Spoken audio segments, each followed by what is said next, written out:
जय श्री हरि। माघ मास महात्म 13वां अध्याय।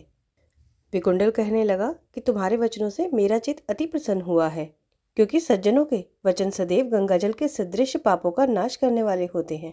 उपकार करना तथा प्रिय बोलना सज्जनों का स्वभाव ही होता है, जैसे अमृत मंडल चंद्रमा को भी ठंडा कर देता है। अब कृपा करके यह बतलाइए कि किस प्रकार मेरे भाई का भी नरक से उद्धार हो सकता है। तब दूत कुछ देर ज्ञान दृष्टि से विचार कर मित्रता रूपी रस्से से बंधा हुआ बोला कि हे वैश्य, यदि तुम अपने भाई के लिए स्वर्ग की कामना करते हो तो जल्दी से अपने 8 जन्म के पुण्य फल को उसके निमित्त अर्पण कर दो।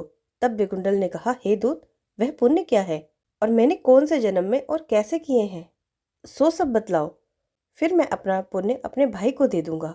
दूत कहने लगा कि हे वैश्य, सुनो, मैं तुम्हारे पुण्य की सब कथा कहता हूँ। पूर्व समय में मधुवन में शाल्की नाम का एक ऋषि था। वह बड़ा तपेश्वरी, ब्रह्मा के समान तेज वाला, नवग्रह की तरह उसकी स्त्री रेवती के 9 पुत्र थे। उसमें से 5 के नाम ध्रुव, शशि, बुध, तारा, ज्योतिमान थे।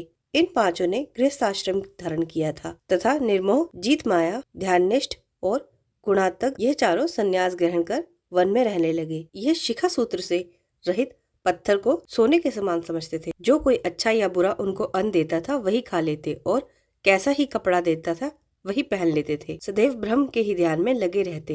इन चारों ने व्रत, शीत निद्रा और आहार सबको जीत लिया था। बस चर अचर को विष्णु रूप समझते हुए मौन धारण करते संसार में विचरते थे। ये चारों महात्मा तुम्हारे घर आए। जब तुमने मध्याह्न के समय भूखे प्यासे इनको आंगन में देखा तो तुमने गदगद कंठ से आंखों में आंसू भरकर इनको नमस्कार करके इनका बड़ा आदर सत्कार किया।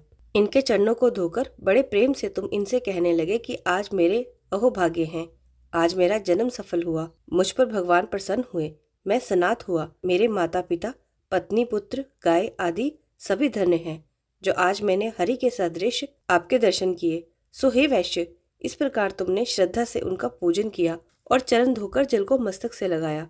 फिर विधि पूर्वक इनका पूजन करके तुमने इन सन्यासियों को भोजन कराया। इन सन्यासियों ने भोजन करके रात को तुम्हारे घर में विश्राम किया और ब्रह्म के ध्यान में लीन हो गए। इन सन्यासियों के सत्कार से जो तुमको पुण्य मिला सो मैं कहने में असमर्थ हूँ, क्योंकि सब भूतों में प्राणी श्रेष्ठ हैं। प्राणियों में बुद्धि वाले, बुद्धि वालों में मनुष्य, मनुष्यों में ब्राह्मण, विद्वानों में पुण्यात्मा और पुण्यात्माओं में ब्रह्मज्ञानी सर्वश्रेष्ठ हैं। ऐसी ही संगति में बड़े बड़े पाप नष्ट हो जाते हैं। यह पुण्य तुमने अपने 8वें जन्म में किया था। सो यदि तुम अपने भाई को नरक से मुक्त कराना चाहते हो तो यह पुण्य दे दो। सो दूत के ऐसे वाक्य सुनकर उसने प्रसन्न चित्त से अपना पुण्य अपने भाई कुंडल को दे दिया। वह नरक से मुक्त हो गया और दोनों भाई देवताओं से पूजित किए गए। तब दूत अपने स्थान को चला गया। इस प्रकार वैश्य के पुत्र विकुंडल ने अपना पुण्य देकर अपने भाई को नरक की यातना से छुड़वाया। सो हे राजन, जो कोई इस इतिहास को पढ़ता या सुनता है वह 1000 गाय दान का फल प्राप्त करता है। इति 13वां अध्याय संपूर्ण। जय श्री हरि, जय श्री विष्णु।